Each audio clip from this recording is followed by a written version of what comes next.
Deputada Cedelísia preocupa a presença deputada no Rima e a terreno, caso disputa Rai e a Bebonuk.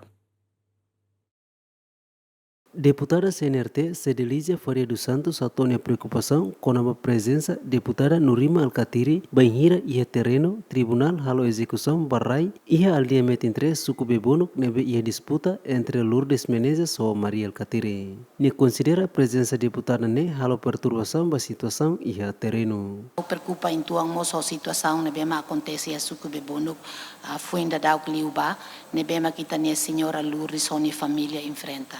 Haula ko mete to decisão tribunal yang hanusa também estamos lá tene mas be situação da ne não tem sua excelência primeiro-ministro mostrou na hinaba a mi husuba parte governo mais ou menos a informação balo karek para estamos bela par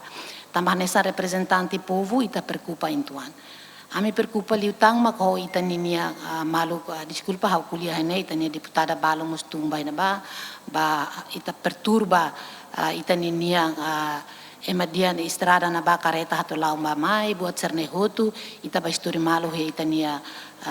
comunidade sirah na ba depois ita ba tung haruka ordem ba polisi halu idane hau neng situação sane ladun dia hau preocupa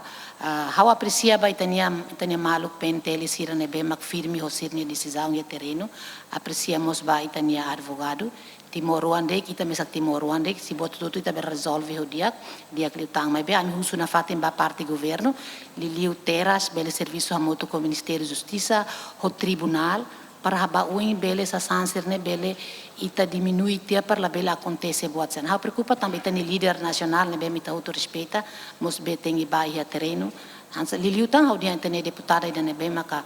representante povo terlos defende povo mas bem depois está ba história malo e terreno vídeo ser ne viralos anoi la ose Timor Larande que é internacional mos é mahutu hare kona baidane da banema Hatama preocupação ne deputada bancada Fretilin Nurima Alcatiri hatete katak ne presença e terreno